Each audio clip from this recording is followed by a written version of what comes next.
sabemos también que llegas a una gran cantidad de personas dentro del mercado, porque eres uno de los traders de Bitcoin más reconocidos y más seguidos dentro de todo el ecosistema.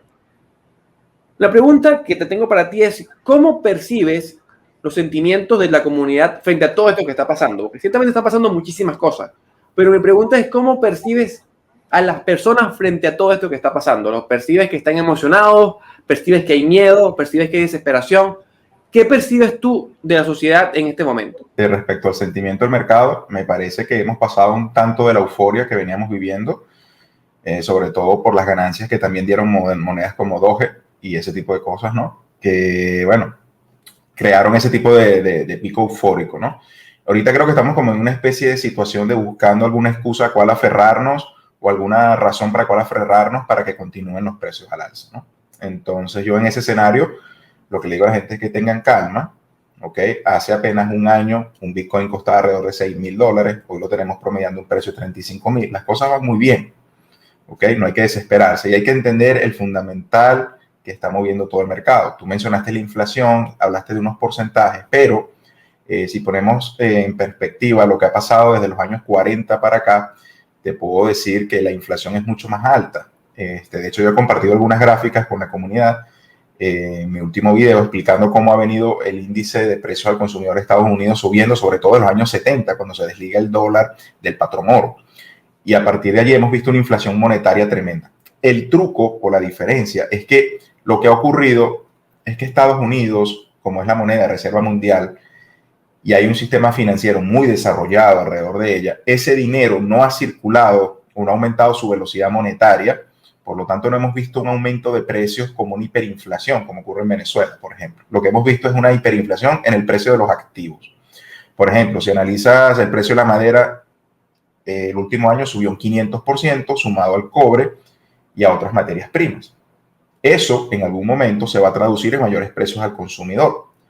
Entonces, allí es donde va a entrar, pienso yo, el factor psicológico de la inflación, donde la gente se percibe que las cosas que necesitan o que van a comprar van a aumentar de precio, empiezan a desprenderse la divisa apenas la reciben y empiezan a comprar este tipo de cuestiones, ¿no? Esa es la situación que hay que ir acelerando. Pero si nosotros acumulamos toda esa inflación que ha venido desde los años 40, 50 para acá, es tremenda. De hecho, el dólar ha perdido aproximadamente un 98% de su poder de compra. Es más, si hubiéramos tenido, pienso yo, un Bitcoin desde esa época para acá, que hubiera sido una invención del siglo XX, pues ya el Bitcoin hubiera pasado de 200,000 a $1,000,000 seguramente. Y es que el precio en fiat no nos dice la verdad, no nos habla de valor. Y ese es el gran problema, se ha distorsionado. El tipo de cambio distorsiona la realidad. ¿Y por qué lo distorsiona? Porque tenemos una entidad que no deja de inyectar dinero. Es como si fuera un recurso ilimitado. Por lo tanto, todas las cosas van a tender a ir subiendo.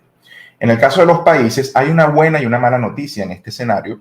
Lo que plantea El Salvador cambia todo el análisis geopolítico en el corto plazo de Bitcoin, porque ahora plantea un desafío contra el dólar a nivel de moneda, porque Bitcoin era considerado un activo especulativo o un activo de reserva.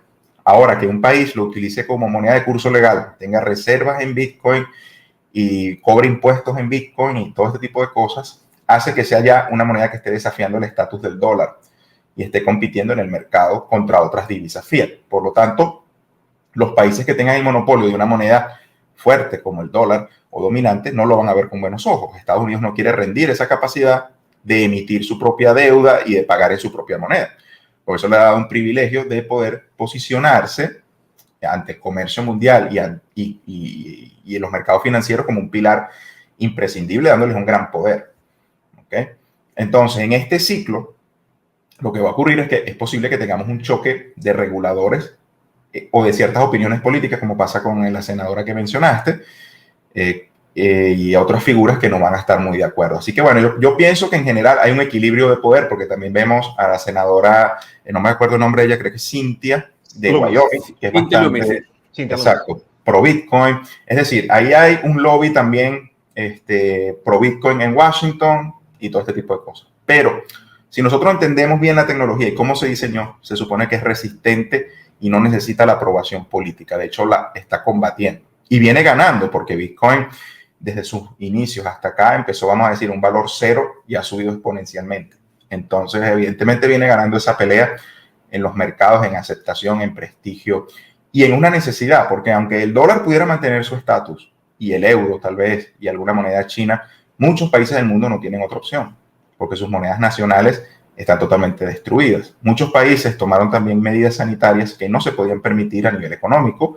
No es lo mismo hacer un encierro en Estados Unidos o en Europa, donde la divisa tiene un poder de compra todavía, a hacerlo en Colombia o hacerlo en Chile. Es decir, dinamitaron sus divisas fiat, emitieron mucha deuda y esa situación en estos países es una necesidad. Y por lo tanto, aunque Estados Unidos pudiera mantener aún más el dólar, realmente hay, vamos a decir, una necesidad en el mundo para muchos más países y miles de millones de personas en adoptar una solución que en este caso ser digital es muy conveniente, fácil de almacenar, sin fronteras, totalmente neutral, que no sea política y que se pueda comerciar todos los días a cualquier hora, en cualquier momento del año. Entonces Bitcoin tiene esa gran conveniencia.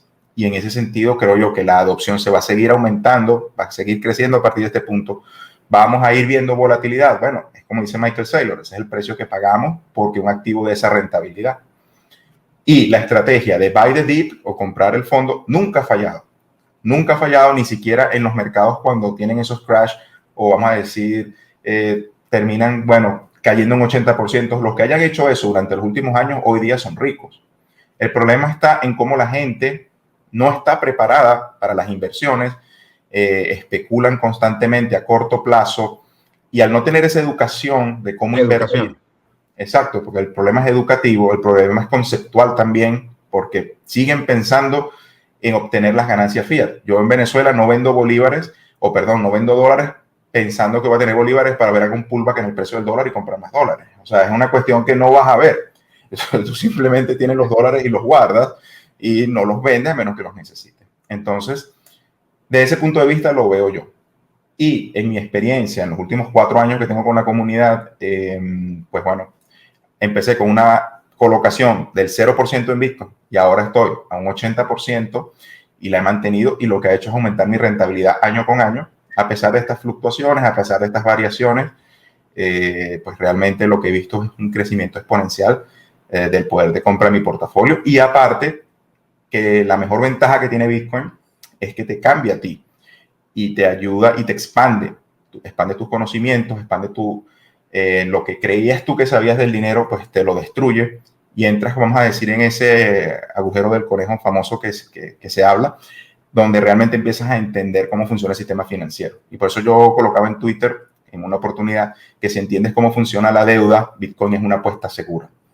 Entonces, ese es el desafío que tienen las personas de entender esta tecnología y entender el sistema financiero a la vez. No solamente desde un punto de vista de trading o especulativo, creo que los holders a largo plazo terminan ganando mucha más rentabilidad que cualquier trader y realmente simplemente tienen que mantener su estrategia con compras regulares. Yo recomiendo el DCA y de esa manera pues pueden ir acumulando una cantidad de Bitcoin mes a mes o semana a semana, cada 15 días y van creando su portafolio. Si todos hacen eso y ese efecto de red actúa, pues evidentemente el precio de Bitcoin no tiene techo. Lo que yo sí le digo a la gente es que ustedes, amigos, tienen un recurso más valioso que el dinero y es el tiempo y la energía. La manera en que tú utilizas tu tiempo y tu energía, que son recursos escasos, y cómo vendes ese tiempo y esa energía y empiezas a utilizar Bitcoin como una forma de dinero, aceptando pagos en Bitcoin por tus servicios, por tus productos, es también una buena manera y que a mí me ha dado excelentes resultados en el tiempo como holder, porque Bitcoin es un dinero que trabaja por ti, aumenta tu poder de compra en el tiempo. Si quieres especular, es mejor que tengas una cantidad de capital suficiente, entiendas los riesgos y al menos pases algún tiempo. Yo considero que un año es suficiente como para que en una cuenta demo plantees una estrategia, te familiarices con un activo, en este caso Bitcoin, que es extremadamente volátil, evita operar en altcoins, porque las altcoins tienen una capitalización de mercado muy baja y son susceptibles a movimientos de precios muy grandes, con lo cual una gestión de stock versus un target a veces puede ser muy grande, puedes estar arriesgando en una posición en la mitad de la cuenta, cosas de este tipo que vemos que precisamente los que se acercan al mercado queman la cuenta en la primera operación, en las primeras 5 operaciones, no pueden sobrevivir las 10 primeras operaciones. Y es donde la mayoría de los traders pierden el 90% de su dinero o más. Y ese es el gran problema que tiene el tema del trading y bueno, también es un aspecto educativo. A mí me apasiona mucho. La regla del 90-90-90, siempre también la comparto cuando también compartimos parte de nuestra experiencia. El 90% de los traders pierde el 90% de su capital en los primeros 90 días de operación. Sin duda alguna, elementos como los que tú mencionas, estrategia, gestión de riesgo, gestión monetaria y una adecuada psicología y saber que ese sistema integrado tiene que permanentemente monitorearse para poder ser optimizado es la clave real para poder ser un trader rentable y sostenido a lo largo del tiempo.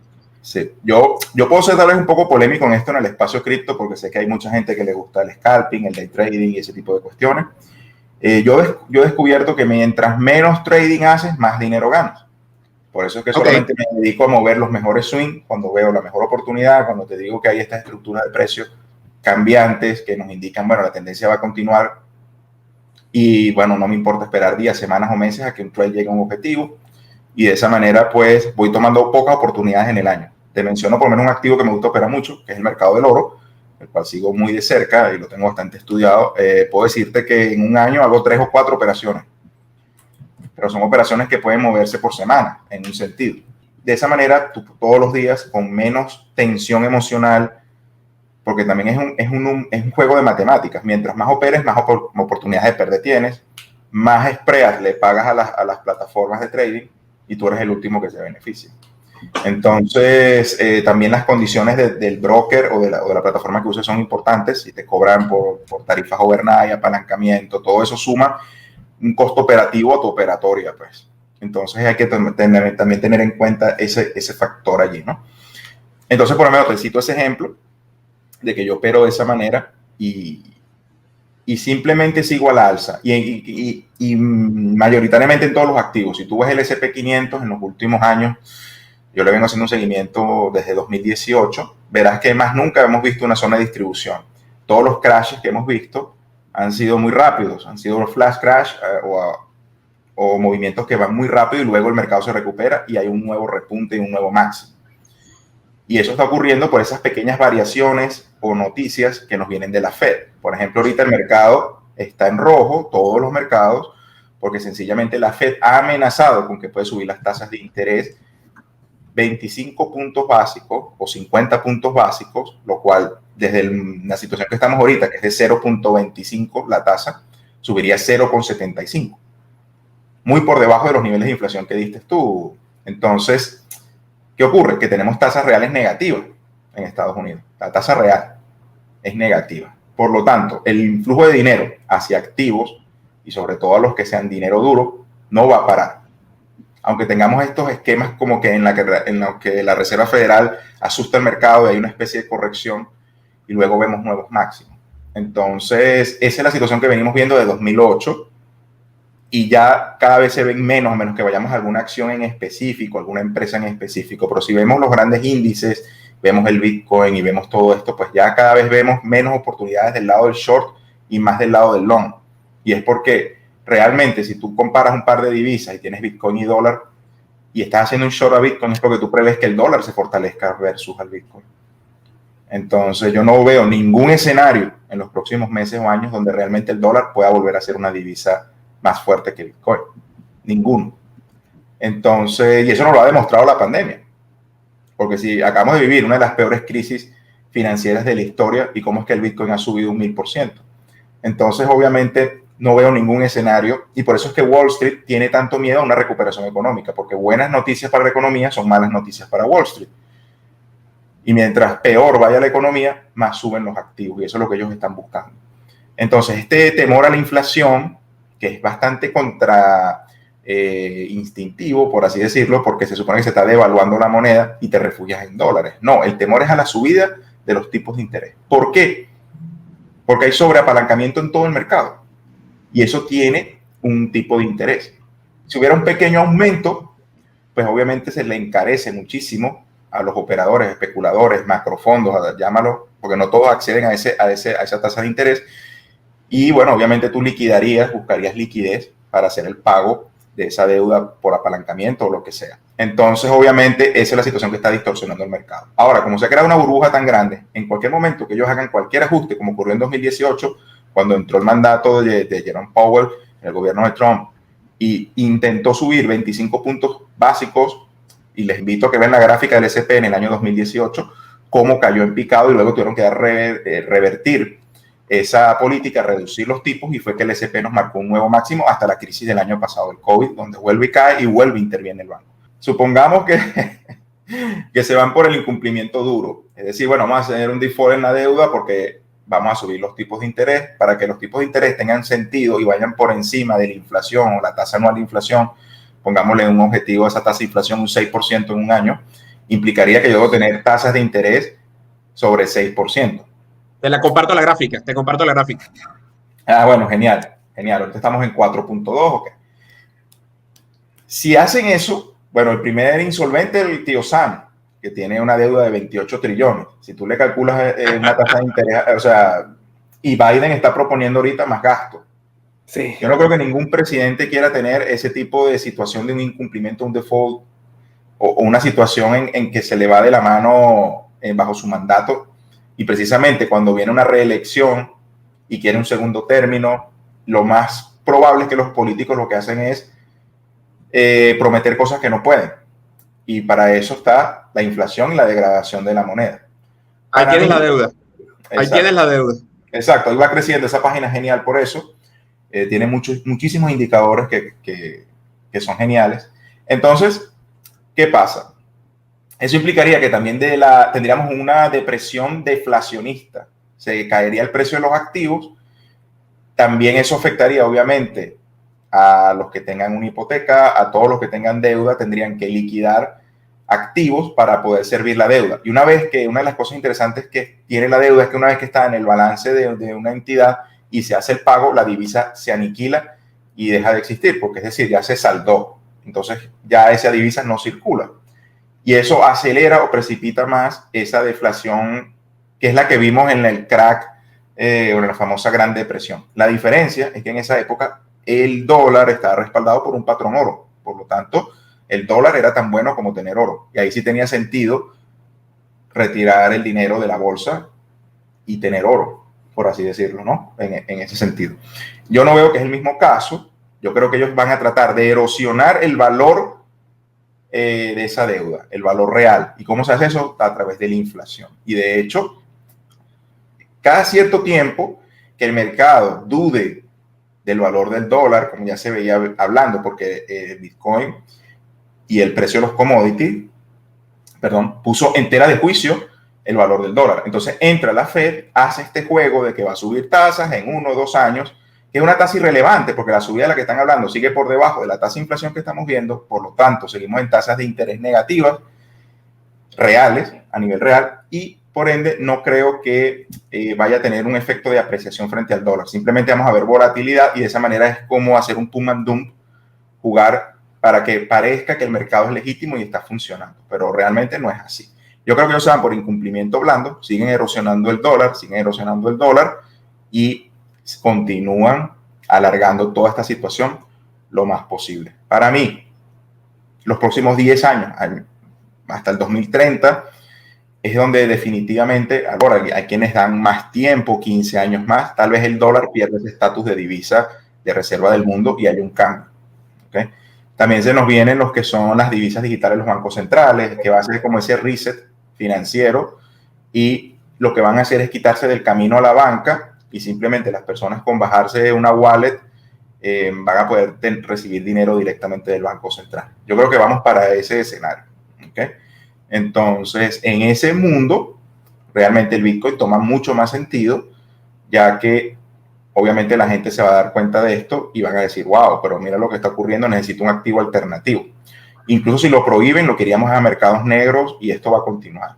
Así veamos volatilidad en el precio. Y las materias primas, que son mercados muy pequeños, te puedo decir que Apple o Tesla pueden comprar todo el mercado de la plata si lo quisieran en un momento. O sea, realmente podrían hacerlo y adquirir toda la plata física que hay, si quisieran. Y eso es donde nos llevaría el precio, por ejemplo. Entonces, los commodities son mercados que dependen muchísimo, son muy sensibles. Del lado de la producción, del lado de la oferta, hemos visto que han estado bastante restringidos el último año, y ahora tenemos una inflación monetaria. Por eso es que hemos visto esa expansión del precio espectacular en la madera, el cobre y otro tipo de commodities, ¿no? Excepto el oro y la plata, que son los que están más suprimidos por los contratos de futuro, y ese otro tipo de cuestión ya con la banca, porque saben que si el oro y la plata se les va de las manos, que son los principales metales monetarios, el dólar pierde prestigio o credibilidad. Entonces, bueno, es una situación bastante delicada allí. También interviene China y la manera en que ellos han mantenido y han ayudado a preservar el poder de compra del dólar todavía. Entonces, China lo que ha hecho es tomar todos los ingresos en dólares y los invierte en bonos del Tesoro de Estados Unidos. Entonces, bueno, ahí hay una dinámica que evita que el dólar implosione. Pero si no fuera, y por eso es que yo tampoco me creo lo de la guerra con China, porque realmente están en una relación simbiótica, es lo que ha permitido mantener esta estructura funcionando hasta el momento. Entonces creo que el COVID ha sido un intento de sacudirlo, de justificar un nuevo rescate, usando esto como excusa, una tragedia humanitaria, por así decirlo, pero siempre es positivo para ellos porque aprovechan de expandir una agenda en particular, y una de las cosas que vimos en 2019 antes de todo esto fue la inversión de tipos de interés en los mercados, y eso siempre precede una crisis. Cuando eso ocurre en 2019, yo le dije a la gente, tenemos que invertir en metales preciosos y en Bitcoin más que nunca, porque se nos viene una crisis. Y bueno, obviamente a los 18, siempre ocurre históricamente, si buscan ese dato, cada vez que hay una inversión de tipos de la curva de tipos de interés, vemos una recesión en Estados Unidos 12 o 18 meses luego, y eso ocurrió efectivamente. Ya habiendo transcurrido el primer semestre de este año y tomando en consideración de que Bitcoin no deja de sorprendernos, no solamente con su volatilidad, pero sino el protocolo sigue funcionando después de 12 años, tenemos eventos fundamentales y noticiosos como el caso de El Salvador. Le pregunto al amigo David Battaglia, ¿podríamos ver a Bitcoin en los 100K antes del cierre del 2021? David Battaglia es de Portugal. Claro, incluso, bueno, podríamos ir un poco más allá. Yo estaría un poco cerca de esa meta de los 200, estaría en 175,000 aproximadamente. Creo que técnicamente es un target posible. Tomando nota. Ahora, esto no es consejo de inversión, ni... Es más, me entristecería verlo tan rápido allí, porque deja de ser una oportunidad para comprar más. O sea, se pone muy caro. Ya nuestras divisas fiat y nuestros ingresos son muy bajos para volver a tener un Bitcoin. Así que sería triste. Sería bueno que se quedara donde está ahorita un tiempo más y aprovecharlo, ¿no? La gente desea estos altos precios, pero una vez que esté allí, bueno, realmente, pues, bueno. También tiene que ver, yo creo que hay un fenómeno que es la capitalización del mercado, que recientemente pasó del $1 trillón solo de Bitcoin. Yo recuerdo por el año 2016-2017, cuando empecé con el tema de Bitcoin en YouTube, la capitalización llegó a los 100,000 millones por primera vez, 100,000 millones de dólares para Bitcoin, y me recuerdo que tuvimos un retroceso importante. De hecho, para un mes de julio, si mal no recuerdo, julio-agosto, la primera vez que llegó ahí el precio, o la capitalización, perdón. Y bueno, vimos un retroceso importante a una capitalización como de 60,000 millones, pero lo importante de esto es que una vez que Bitcoin pasa esa barrera psicológica, vamos a decir, la primera vez que pasó los 1,000 millones, y iba encaminado a los 10,000 millones, cuando pasó los 10,000 millones ha ido exponencialmente creciendo, llegamos a 100,000 millones, ahora recientemente hemos pasado de $1 trillón, tiene que ver con ese fenómeno de la expansión, vamos a decir, o de la adopción. ¿Okay? De hecho, hay quienes han comparado la adopción de Bitcoin con la adopción del Internet en los años 90, y realmente Bitcoin le está ganando. Entonces, obviamente, si tenemos una preferencia temporal baja y no nos importa esperar 5 o 10 años, realmente podríamos ver precios espectaculares para la cripto, y cada vez el ciclo del halving preveo yo también que tendrá menos efecto en los futuros ciclos del precio, ¿no? Entonces, esa podría ser la situación que nos toca. Ya que hemos pasado el trillón, el siguiente nivel es alcanzar los 10 trillones, acercarse a la capitalización del oro, y es cuando realmente comienza esa competencia entre el oro y el Bitcoin. Pienso yo que a nivel de bancos centrales y a nivel de países realmente desarrollados. Entonces, porque una vez que llega allí, ya es apetecible para los grandes fondos, instituciones, fondos de pensiones y otros que tienen una liquidez vasta y enorme para invertir. A ellos no les interesa tanto la volatilidad, les interesa es preservar y obtener una rentabilidad modesta que les permita ser solventes. hablando, por ejemplo, de los fondos de pensión y otros que necesitan una rentabilidad anual y por eso se han ido cada vez más especulativos a la bolsa y otro tipo de cosas. Un ejemplo de esto tendríamos, creo que es el fondo de Noruega, que es uno de los inversores en acciones más activos del mundo, y es buscando esa rentabilidad. Entonces, claro, esos fondos y esos grandes inversores no se pueden permitir una caída del 50% en su cartera o del 30%. Un pequeño inversor, sí, pero ellos no. Entonces, ellos ya cuando la capitalización de Bitcoin alcanza esas cifras, el precio ya empieza a fluctuar menos, se hace más estable, y es cuando se empieza a hacer más apetecible aún para estas grandes instituciones. Por eso es que también yo he recomendado en los portafolios los últimos meses la concentración en vez de la sobrediversificación. Es decir, si concentras, tienes oportunidad de tener mayores ganancias de capital en el portafolio. Principalmente, sabemos que hay un universo de altcoins muy grande, seleccionar unas pocas altcoins y allá tal vez asignar un 10% si quieres especular. Pero realmente el grueso de tu inversión en cripto debe estar en Bitcoin. Hay gente que le cuesta entender esto, pero es que ninguna otra cripto tiene... David, te pregunto, porque creo que puede resultar muy interesante tu comentario. Hablas de grueso. Ahorita me voy a permitir buscar una imagen que yo también comparto con relación a la diversificación del portafolio. Creo que podríamos discutirla. Pero cuando hablas de grueso, ¿podrías estarnos compartiendo algún tipo de porcentaje sugerido, sabiendo que esto no representa ningún consejo de inversión? Claro, ahorita yo estaba mencionando era un portafolio exclusivamente cripto, sin que incluyera otras cosas, porque sé que la mayoría en la audiencia, vamos a decir, la mayoría son inversores muy pequeños o de ahorros muy pequeños y realmente sé que no van a tener inversiones en real estate ni en acciones, sino que simplemente están buscando cripto. Vamos a centrarnos en ellos primero, los pequeños. Los pequeños peces lo que tienen que hacer es concentrar el dinero en un activo al cual, bueno, obviamente por tu propio análisis y conclusión pienses tú que va a tener el rendimiento que esperas, no porque lo diga otra persona. Yo particularmente me ha funcionado muy bien y sobre todo durante el último año, concentrar el portafolio y no tenerlo expuesto o fragmentado en tantos activos, porque algunos activos se van a quedar rezagados. A mí siempre me gusta usar el ejemplo de cuando tuvimos, vamos a suponer, Nokia, Motorola, BlackBerry o Apple. Y vamos a decir que te vas a diversificar comprando 3 compañías como Nokia, BlackBerry y vamos a ver, tienes Apple. Pues las ganancias que pudiste haber tenido en Apple, que fue la que realmente triunfó, se hubiesen visto disminuidas por las acciones perdedoras. Entonces no te diversificaste correctamente. Cuando tú buscas diversificación es porque tú tienes grandes cantidades de capital y, como les digo, no se pueden permitir tener todo en solo activo. Buscas ya es proteger la riqueza que has creado, que es el mayor reto, no es crearla, sino conservarla. Y ahí es donde viene el reto. Entonces, a mayor capital sí tiene que haber una diversificación, pero a menor capital yo recomiendo que tengan el 80% en Bitcoin y tal vez el 20% en una o dos altcoins. Alejandra nos pregunta si puede haber otra gran corrección del BTC. No sé si se refiere a la corrección de marzo o a la corrección que vimos recientemente en mayo, donde el precio de Bitcoin cayó más de un 50% desde sus máximos hasta los mínimos. Sí, preveo que esta corrección es temporal, en mi opinión, y está totalmente correlacionada a lo que está pasando en todos los mercados por los anuncios de la Fed. Ya el mercado sabe que tiene esa línea de soporte vital conectada, que no termina de dejar de mandar dólares al sistema, por lo tanto no vamos a ver un crash deflacionario en activos, sino que vamos a ver esta volatilidad y luego esto sin duda alguna impulsará los precios mucho más altos, porque es el mismo miedo de lo que pasó el año pasado en marzo, cuando bajamos a $4,000, nos íbamos supuestamente a 2,000, a 1,000, a 0, y realmente el precio hoy por hoy está mucho más alto de lo que nunca había estado. Así que mi perspectiva sigue siendo alcista en ese escenario. Vale, bueno, muchísimas gracias por compartir en tu espacio. Realmente la dinámica que llevan es genial, me gusta.